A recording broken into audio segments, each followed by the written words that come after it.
Meus amados irmãos e irmãs, vamos passar para a segunda parte do nosso culto, que é ouvir a exposição da Palavra de Deus. Quero convidá-los todos a abrir para o Evangelho de Marcos, capítulo de número 9, verso de número 30 a 50. Tendo partido dali, passavam pela Galileia, e não queria que ninguém o soubesse, porque ensinava os seus discípulos e lhe dizia: o Filho do Homem será entregue nas mãos dos homens, e o matarão. Mas 3 dias depois da sua morte, ressuscitará. Eles, contudo, não compreendiam isto e temiam interrogá-lo. Tendo eles partido para Cafarnaum, estando ele em casa, interrogou os seus discípulos: de que é que discorríeis pelo caminho? Mas eles guardavam silêncio, porque pelo caminho haviam discorrido entre si sobre quem era o maior. E ele, assentando-se, chamou os 12 e lhes disse: se alguém quer ser o primeiro, será o último e servo de todos. Trazendo uma criança, colocou-a no meio deles e, tomando-a nos braços, disse-lhes: qualquer que receber uma criança tal como esta, em meu nome, a mim me recebe, e qualquer que a mim me recebe, não recebe a mim mais o que me enviou. Disse-lhe João: mestre, vimos um homem que em teu nome expelia demônios, o qual não nos segue. E nós lhe proibimos, porque não seguia conosco. Mas Jesus respondeu: não lhe proibais, porque ninguém há que faça milagre em meu nome e logo a seguir fale mal de mim. Pois quem não é contra nós é por nós. Porquanto aquele que vos der de beber um copo d'água em meu nome, porque sois de Cristo, em verdade vos digo que de modo algum perderá o seu galardão. E quem fizer tropeçar um destes pequeninos crentes, melhor lhe fora que se lhe pendurasse ao pescoço uma grande pedra de moinho e fosse lançado no mar. E se a tua mão te faz tropeçar, corta, pois é melhor entrares maneta na vida do que, tendo as 2 mãos, ires para o inferno, para o fogo inextinguível, onde não lhes morre o verme, nem fogo se apaga. E se teu pé te faz tropeçar, corta-o. É melhor entrares na vida aleijado do que, tendo os 2 pés, e seres lançado no inferno, onde não lhes morre o verme, nem o fogo se apaga. E se teus olhos, um dos teus olhos, te faz tropeçar, arranca-o. É melhor entrares no reino de Deus com um dos teus olhos, do que, tendo os 2, e seres lançado no inferno, onde não lhes morre o verme, nem o fogo se apaga. Porque cada um será salgado com fogo. Bom é o sal, mas se o sal vier a tornar-se insípido, como lhe restaurar o sabor? Tende sal em vós mesmos e paz uns com os outros. Senhor amado, por favor, Senhor, dá-nos agora a bênção de receber, Senhor Deus, a Tua verdade para a nossa vida. Deus Santo Espírito, por favor, Senhor, sopra sobre nós, sopra sobre a nossa vida, Senhor. Por favor, Senhor, abençoa-nos com a Tua presença iluminadora, ajudando-nos a ver na Tua palavra, Senhor, as Tuas verdades. Tão claro como a luz do sol. Essa é a nossa oração, o nosso clamor. No nome de Jesus, amém. Meus amados irmãos e irmãs, nós chegamos no capítulo 9 do livro de Marcos, do Evangelho de Marcos. Qual é o contexto aqui? Nós vimos, meus irmãos, que o Senhor Jesus Cristo, Ele vai para o monte, onde vai acontecer a transfiguração. E Moisés e Elias vão aparecer a Ele. E nós vimos, meus irmãos, aqui, que depois o Senhor Jesus Cristo, Ele desce do monte e encontra os seus discípulos em apuros, porque eles não conseguiram expelir um demônio de uma criança, que desde há muito tempo lançava ela no fogo, fazia com que ela tentasse tirar a sua própria vida. E nós vimos aqui, meus irmãos, esse aqui é o contexto, né? Os estudiosos vão chamar isso aqui de espiritualidade do monte, espiritualidade do vale e a espiritualidade de Jesus. 3 espiritualidades nós encontramos aqui. A espiritualidade do monte é aquela sem discernimento, aonde os discípulos estão lá e não entendem nada do que está acontecendo. Não entendem porque Moisés foi lá, porque Elias foi lá. As pessoas estão buscando uma espiritualidade, subir ao monte, mas sem entendimento algum. E os estudiosos então chamam, aqui no capítulo de número 9, a espiritualidade de muitos crentes que não entendem a centralidade de Cristo. Pedro disse que era para construir uma tenda para Jesus, para Moisés e para Elias. E foi preciso Deus, com uma voz, abrir os céus, rasgar os céus, dizer: este é o meu filho amado, a ele ouvi. Ele é o cumprimento da lei, ele é o cumprimento dos profetas. Ouçam o Senhor Jesus. E o Senhor Deus está dando discernimento para os discípulos. E nós vamos agora ver a espiritualidade. Nós vimos no domingo passado a espiritualidade do vale, que é uma espiritualidade sem poder. Isso aqui, irmãos, aponta para uma igreja que não tem relevância para os seus dias. Os discípulos não puderam expelir o demônio. E nós estamos perdendo, meus irmãos, a guerra, porque muitos crentes estão vivendo sem relevância, não estão impactando seus dias, não estão influenciando a vida das pessoas para o céu. E nós estamos perdendo a disputa para o diabo. E o diabo tem influenciado vidas desde criancinhas. Desde criancinhas. O Senhor Deus tem influenciado. E nós temos que perceber isso. Em terceiro lugar, nós encontramos aqui a luz, irmãos, da introdução, para você entender o contexto, a espiritualidade de Cristo. Cristo é aquele que discerne o que Deus quer para a sua vida. Deus o manda ir até a cruz para ser o Salvador do mundo, para morrer pelos pecados. E aqui, meus irmãos, é que começa o nosso texto. Jesus, ele discerne a vontade do Pai, e é crucificar o nosso eu, crucificar a nossa vida, e ao invés de viver para nós, viver para Deus. E no verso de número 30, nós vamos ver aí então o Senhor Jesus Cristo revelando esse discernimento, essa espiritualidade que obedece a Deus. E ele vai dizer, olha, daqui a pouco, Jesus estava andando para Jerusalém. A partir do capítulo 9, nós vemos Jesus andando para Jerusalém, para ser então entregue no sinédrio, pelos fariseus e escribas, nas mãos dos romanos, para ser crucificado pela sua igreja. E ele vai morrer. E Jesus aqui está às vésperas da morte. E nós vamos ver aqui no verso de número 30, 31, irmãos, e 32, o Senhor Jesus Cristo dizendo isso. O Filho do Homem está indo para Jerusalém e eles o matarão. Verso de número 30, 31 ele vai dizer isso. Observe aí comigo, vamos ler? O Filho do Homem será entregue nas mãos dos homens e o matarão.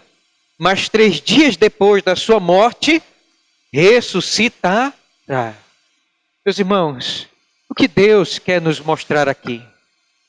Perceba, irmãos e irmãs, que por detrás desta revelação está justamente os planos de Deus. Deus está mostrando claramente o que Ele vai fazer com seu Filho. Ele não deixa mais nada escondido. Como nós lemos, irmãos, lá em Hebreus, capítulo de número 1, o que Deus outrora havia falado pelos pais, pelos profetas, hoje Ele nos fala pelo seu Filho. Então, quando a luz do Evangelho chega, quando o Senhor Jesus Cristo chega, Deus não deixa mais os homens em suspense. O que vai acontecer? Deus vai falar claramente através da morte do seu Filho. O Evangelho está na cruz de Cristo. E Deus aqui nos revela, meus irmãos, e deixa isso claro para os discípulos. Eles tinham que entender isso, que Jesus iria morrer, mas ele iria ressuscitar. Percebe, irmãos, aqui a posição central da doutrina da ressurreição. Percebam que enquanto todos os outros principais líderes das outras religiões têm o seu túmulo, você pode visitar o túmulo de Maomé, o túmulo, irmãos, dos budistas, está lá, Buda. Mas você não vai encontrar, meus irmãos, Jesus no túmulo. Por quê? Porque ele ressuscitou ao terceiro dia. Subiu aos céus e está à destra de Deus o Pai. E o apóstolo Paulo vai falar lá em 1 Coríntios, por favor, olhe comigo. 1 Coríntios, capítulo de número 15.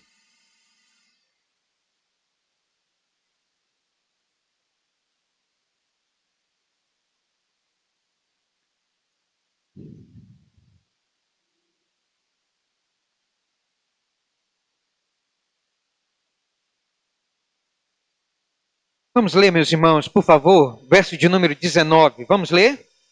Se a nossa esperança em Cristo se limita apenas a esta vida, somos os mais infelizes de todos os homens. Percebam que o contexto aqui, que o apóstolo Paulo está escrevendo, é o contexto da ressurreição. E o apóstolo Paulo, ele vai explicar à igreja de Corintos que todos nós um dia ressuscitaremos. Por que Paulo escreve isso? Porque estavam ensinando que quando nós morremos, morremos de vez. Há uma aniquilação total, como os ensinam os testemunhas de Jeová. Se aniquila a alma, morre, acaba tudo.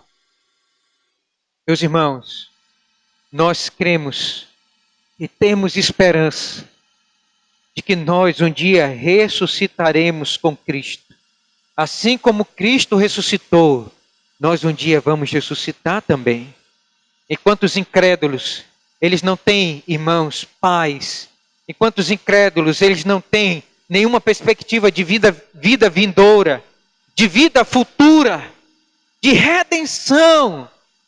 Nós temos, meus irmãos, a esperança de ressurreição. Por quê? Porque o nosso Senhor morreu, mas ressuscitou. E Paulo vai dizer, se a nossa esperança em Cristo se limita apenas a esta vida. Eu creio em Cristo, mas não tem vida depois. Esse negócio que Cristo ressuscitou, subiu aos céus, é balela. Paulo vai dizer, se a nossa esperança se limita apenas a esta vida, somos mais infelizes do que todos os homens. Portanto, irmãos e irmãs, quando o Senhor Jesus Cristo declara aos apóstolos que Ele vai morrer, mas Ele vai ressuscitar, Ele está aqui, meus irmãos, impingindo na nossa mente, dizendo para mim e para você também, que nós vamos passar da morte para a vida. Nós vamos ressuscitar, nós não vamos morrer para sempre. Nós vamos, irmãos, ressuscitar como Ele ressuscitou. Mas os discípulos não compreenderam isso. Não compreenderam. E ao invés disso, o que eles fizeram? Começaram a brigar entre si. Veja aí comigo, por favor, então, em primeiro lugar, vamos ver aí, meus irmãos, alguns princípios que o Senhor Jesus Cristo aqui nos ensina do seu reino. Daqueles que querem morrer com Ele, ressuscitar com Ele na glória. O que nós devemos fazer aqui na terra? Como é que nós devemos viver? O Senhor Jesus Cristo vai dizer para mim e para você. Em primeiro lugar, vamos ler aí todos juntos? Leamos. O maior.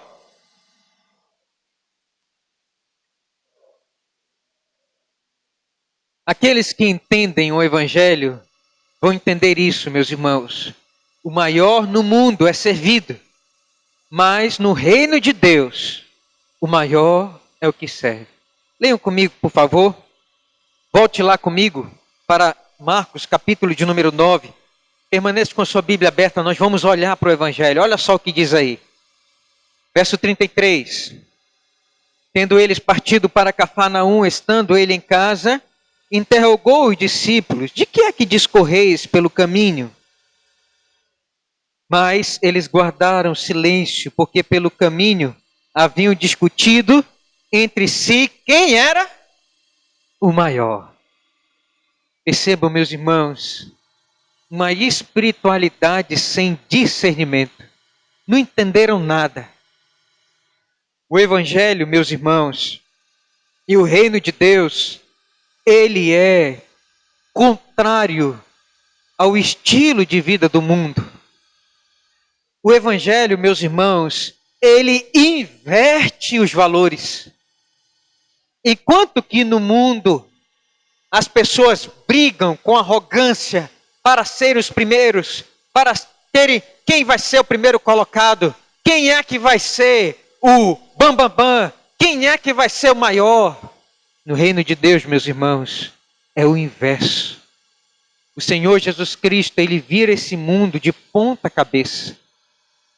Enquanto, meus irmãos, que no mundo, os arrogantes, os orgulhosos, os vaidosos são servidos, no reino de Deus é o contrário.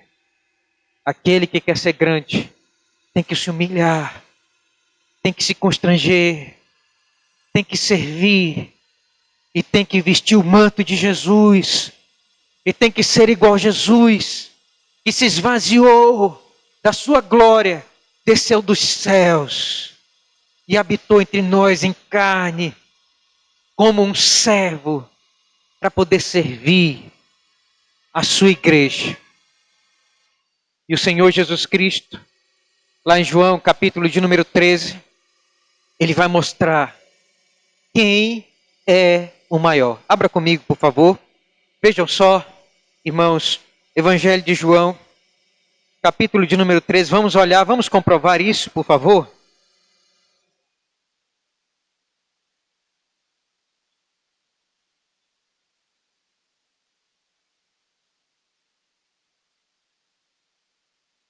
João, capítulo 13, verso 12, diz assim: depois de lhes ter lavado os pés, tomou as vestes e voltando à mesa, perguntou-lhes: compreendeis o que vos fiz? Vós me chamais o mestre e o Senhor e dizeis bem, porque eu sou.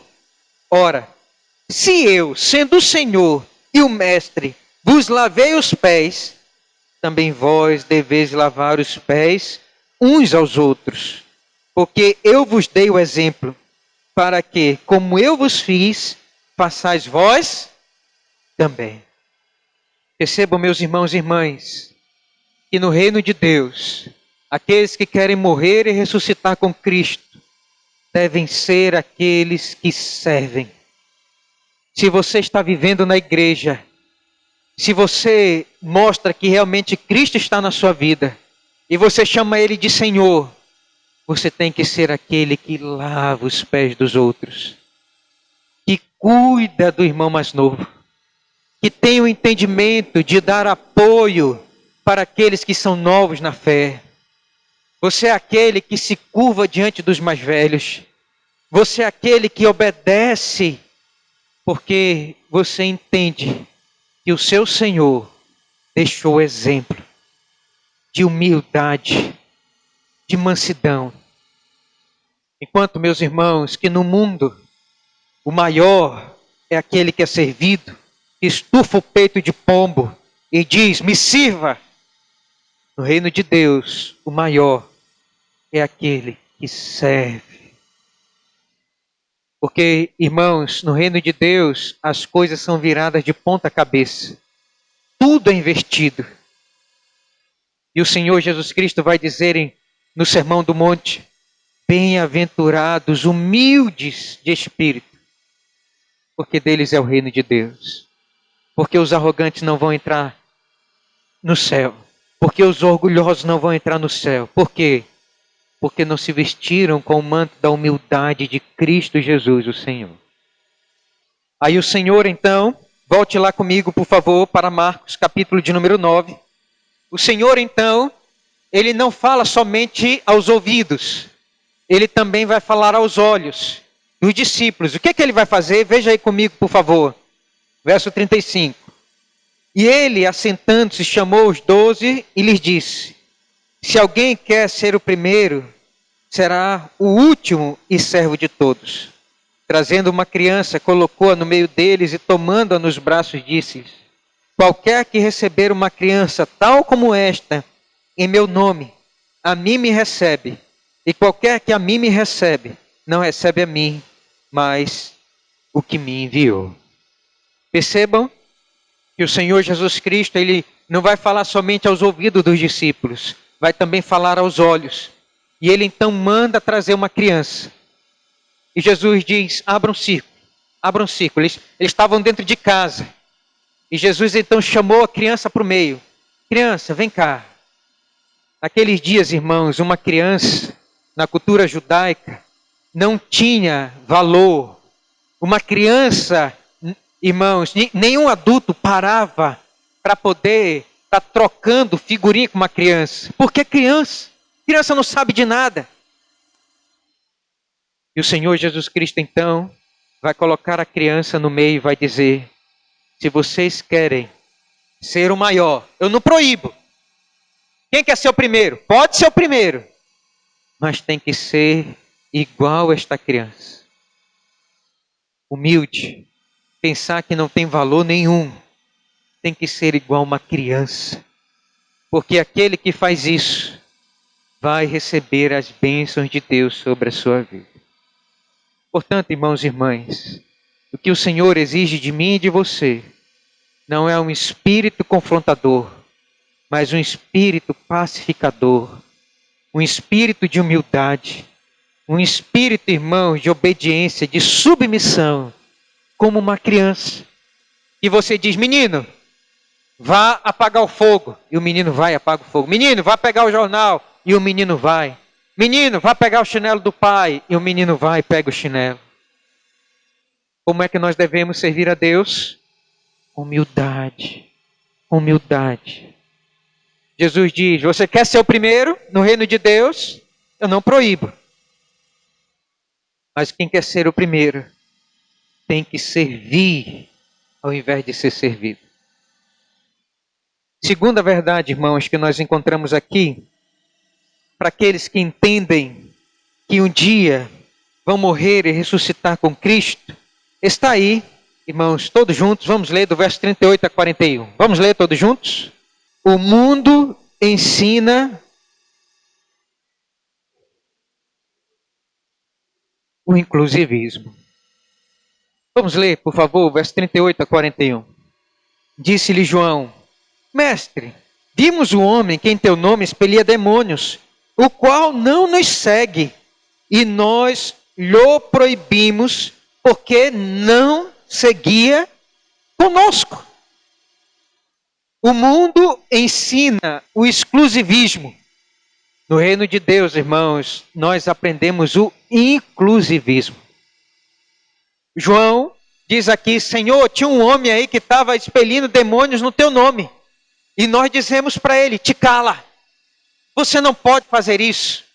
Você não anda com Jesus igual nós andamos. Isso mostra, meus irmãos, uma tendência dos crentes até os dias de hoje. E qual é? O exclusivismo. Não, eu vou para a igreja e eu não estou nem me importando com o meu vizinho, com os meus parentes. Eu sou exclusivo. Vou para a igreja. Estou com Cristo. Não quero saber. Irmãos, percebam que esse espírito é o que o mundo ensina. Tem muitas denominações aí que querem ser centrais, exclusivas. São tão ensimesmadas que as pessoas, quando entram dentro da igreja, se sentem tão mal que não voltam nunca mais naquela igreja. Crentes exclusivistas, que só pensam em si mesmos. Crentes que só pensam em guardar a sua panelinha, não recebem ninguém, não aceitam ninguém, são intolerantes. O que o Senhor Jesus Cristo, irmãos, vai fazer?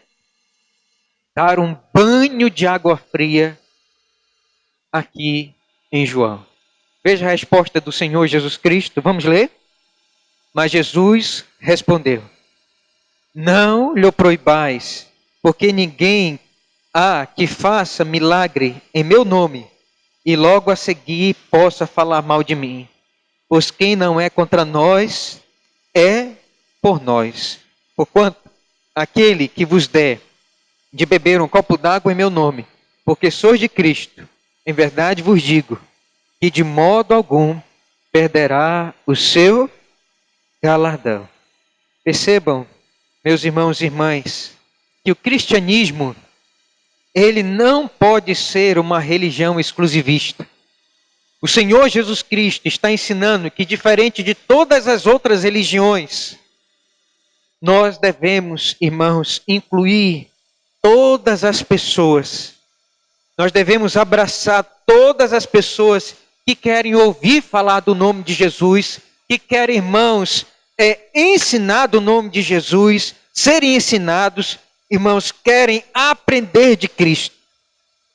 Nós não podemos ser pessoas discriminatórias, que empurram as pessoas para fora da igreja, de viver com Cristo, de andar com Cristo, porque não são presbiterianos.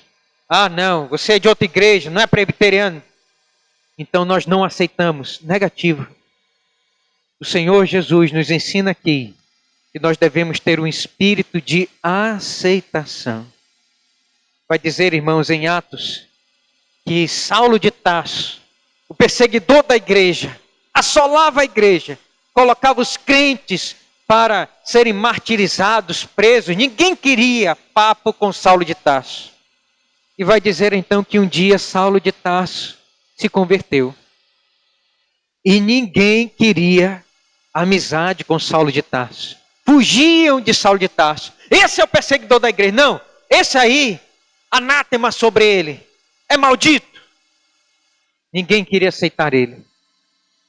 E por causa da falta de inclusivismo, o cristianismo poderia ter perdido o maior pastor da história, o maior escritor do Novo Testamento da história da igreja cristã, o maior missionário que a igreja já viu.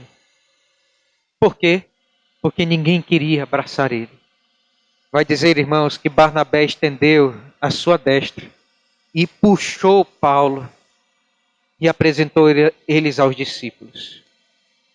Meus irmãos e irmãs, se o seu cristianismo está, de alguma maneira, fazendo você uma pessoa fechada, exclusivista, uma pessoa que é altamente ensimesmada, alguma coisa errada com o seu cristianismo. Você tem que ser uma pessoa que inclui, que aceita, que ama, que trata, que traz as pessoas para estar debaixo do nome de Cristo Jesus. Em primeiro lugar, irmãos, nós aprendemos aqui que aqueles que entenderam o Evangelho devem, em primeiro lugar, para ser o primeiro, ser o último e servir. Em segundo lugar, nós aprendemos aqui que o Senhor Jesus Cristo ensina que é um erro nós sermos exclusivistas. O Evangelho e o Senhor Jesus nos ensina a fazer um voto de sempre incluir as pessoas na igreja. Terceiro e último lugar, para nós encerrarmos aqui nessa noite. Vamos ler aí, está do verso 42 a 50. Vamos ler todos juntos? O mundo ensina a prática do pecado. No reino de Deus, a renúncia. Vamos ler, por favor? Diz assim: E quem fizer tropeçar um destes pequeninos crentes, melhor lhe fora pendurar-se ao pescoço uma grande pedra de moinho e fosse lançado no mar. E se tua mão te faz tropeçar, corta, pois é melhor entrares maneta na vida do que tendo duas mãos ires para o inferno, para o fogo inextinguível, onde não lhes morre o verme nem o fogo se apaga. E se teu pé te faz tropeçar, corta-o. É melhor entrares na vida aleijado do que tendo os dois pés e seres lançado no inferno, onde não lhes morre o verme nem o fogo se apaga. E se um dos teus olhos te faz tropeçar, arranca-o. É melhor entrares no reino de Deus com um só dos teus olhos do que tendo os dois e seres lançado no inferno, onde não lhes morre o verme nem o fogo se apaga. Terceiro lugar, irmãos, o terceiro princípio que nós aprendemos aqui é o princípio da renúncia. Jesus vai dizer: se a tua mão, os teus olhos e o teu pé te faz tropeçar, corta-o. O que o Senhor Jesus Cristo está dizendo aqui?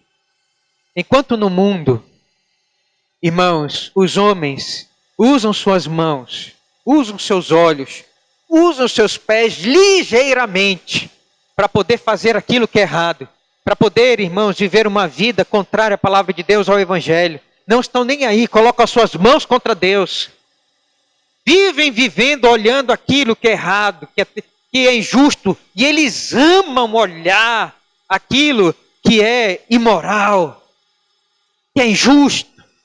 Amam estar vivendo, olhando, né, aquilo que é promíscuo. Os homens lá fora, eles amam isso.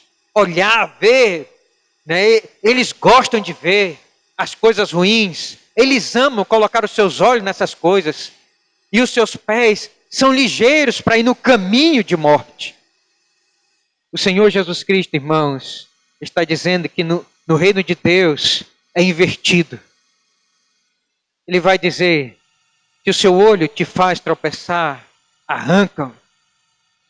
Se a tua mão te faz tropeçar, arranca. Se o teu pé te leva para longe de Deus, arranca. O que o Senhor Jesus está dizendo aqui? Para você arrancar seu pé, sua mão? É isso? Claro que não. Na antiguidade, os monges entenderam errado esse texto. E eles, irmãos, se castraram para eles não terem inclinações sexuais, para poder, né, não viver uma vida promíscua. Se castraram, porque eles entenderam mal. Não adianta você estar dentro do monastério e estar tendo desejos lascivos dentro do seu coração. O que Jesus está dizendo aqui? Jesus está dizendo, meus irmãos, sobre os olhos, as mãos, os pés. Jesus está falando aqui sobre o comportamento. Se o comportamento dos seus olhos te faz tropeçar, então renuncie, seja ríspido. Se você quer entrar no céu, então faça um voto com Deus e diga: Senhor, a partir de agora não vou colocar mais meus olhos naquilo que é errado, injusto, imoral, promíscuo. Senhor, me ajuda, eu vou ser sério com isso. Se os teus pés te levam para longe de Deus, então você tem que orar a Deus e fazer um compromisso sério. Senhor, a partir de agora, eu não vou mais ir, Senhor, para aquele lugar. Porque quando eu chego lá, Senhor, eu vou pecar, eu sei disso. Os meus pés são ligeiros para fazer. Eu não vou mais, Senhor, corta os meus pés. O Senhor Jesus Cristo está falando do nosso comportamento, irmãos. Se as tuas mãos te fazem errar, pelo amor de Deus, faz o compromisso com Jesus e diz: Senhor, eu não vou mais usar minhas mãos para o que é ilícito, para aquilo que desonra o teu nome. As minhas mãos vão ser justas. Senhor, purifica as minhas mãos. Senhor, corta as minhas mãos se for necessário. Corta esse comportamento que eu estou tendo e ajuda que eu tenha olhos limpos, mãos puras, para que eu entre no teu reino, Senhor. Quem é que vai entrar no reino de Deus? Abra comigo, por favor, para o Salmo de número 115.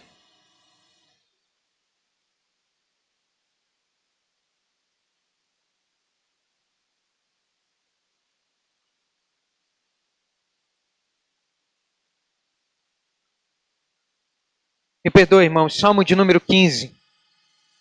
Vamos ler todos juntos, por favor. Quem é que vai habitar na casa de Deus? Vamos ler todos juntos. Quem, Senhor, habitará no teu tabernáculo? Quem há de morar no teu santo monte? O que vive com integridade, pratica a justiça e de coração fala a verdade. O que não difama com a língua, não faz mal ao próximo, nem lança injúria contra o seu vizinho. O que a seus olhos tem por desprezível ao réprobo, mas honra os que temem ao Senhor. O que jura com dano próprio e não se retrata. O que não empresta o seu dinheiro com usura, nem aceita suborno contra o inocente. Quem deste modo procede, jamais será abalado. Vamos ler, irmãos, lá agora o Salmo 115, por favor.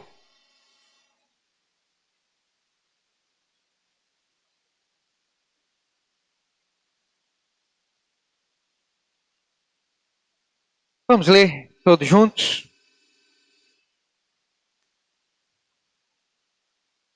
Verso de número 11. Vamos ler? Confiam no Senhor os que temem o Senhor. Ele é o seu amparo e seu escudo. De nós se tem lembrado o Senhor. Ele nos abençoará. Abençoará a casa de Israel. Abençoará a casa de Arão. Ele abençoa os que o temem, o Senhor, tanto o pequeno como os grandes. Até aí, meus irmãos e irmãs. Percebam que Deus, Ele vai nos abençoar e vai cuidar de nós, tanto o pequeno como os grandes, que andam de maneira inteira, com o coração, irmãos, colocado no reino de Deus, nas coisas de Deus, para fazer aquilo que agrada a Deus. E o Senhor Jesus Cristo, Ele vai finalizar, irmãos, aqui, falando 3 coisas interessantes. Vejam comigo, por favor. Vamos voltar lá para Marcos. Por favor, capítulo de número 9, versos 49 a 50. Vamos ler, vamos finalizar. Porque cada um será salgado com o fogo. Bom é o sal, mas se o sal tornar-se insípido, como lhe restaurar o sabor?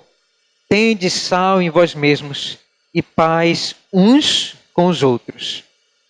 O que o Senhor Jesus está falando aqui com sal, com fogo? Aqueles que moram no interior entendem essa linguagem aqui. Mais do que aqueles que moram na cidade.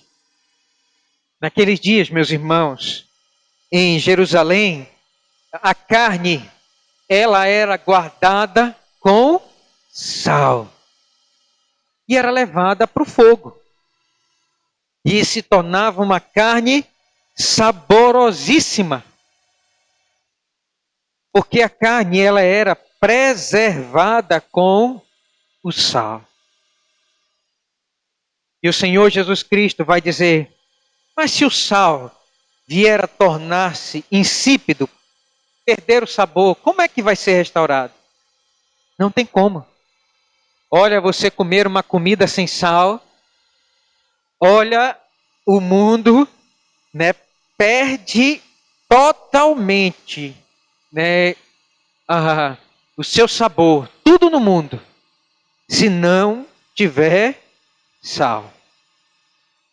E o Senhor Jesus Cristo, Ele está dizendo aqui, meus irmãos, que se você quer ter uma vida diferenciada, aonde você chegar, você tem que ser esse sal. As pessoas têm que sentir o sabor do seu cristianismo. Você tem que chegar e ir salgando e melhorando o tempero aonde você chega. Se você tem Jesus, você tem que salgar este mundo. Agora, se você chega e as pessoas não notam a sua presença, você não faz nenhuma diferença na vida das pessoas. As pessoas não sabem nem que você é crente. As pessoas não notam que você é um servo de Deus, o que você está sendo? Um sal que perdeu o sabor. E Jesus diz: como é que vai restaurar o sabor? Meus irmãos, nós entendemos que somente permanecendo com Cristo, andando com Deus, vivendo com o Senhor, é que nós vamos ter uma vida, irmãos, que dá sabor a este mundo. E aí vai dizer o Senhor Jesus Cristo no final. O que é que ele fala no final? Tende sal em vós mesmos e paz uns com os outros. Olha só, qual é a consequência de você viver um verdadeiro cristianismo? De você servir ao invés de ser servido? De você ser uma pessoa, né, que abraça, beija, é carinhosa, uma pessoa inclusivista, uma pessoa sempre que traz as pessoas para o seu lado? Qual é a consequência de você ser uma pessoa que vive renunciando os seus pecados e vivendo uma vida santa? Qual é o resultado? Você tem paz com Deus e com o seu próximo. Você tem paz na sua casa. Você tem paz com seus filhos. Você tem paz com seu cônjuge. Você tem paz com seus amigos. Você tem paz na igreja. Por quê? Porque esse sal da vida cristã está em você. Que o Senhor, então, meus irmãos, nos abençoe e sermos crentes, salgados, abençoados, para que nós tenhamos paz e alegria de viver uns com os outros. Que o Senhor, pois, nos abençoe pela sua palavra nesta noite. Amém.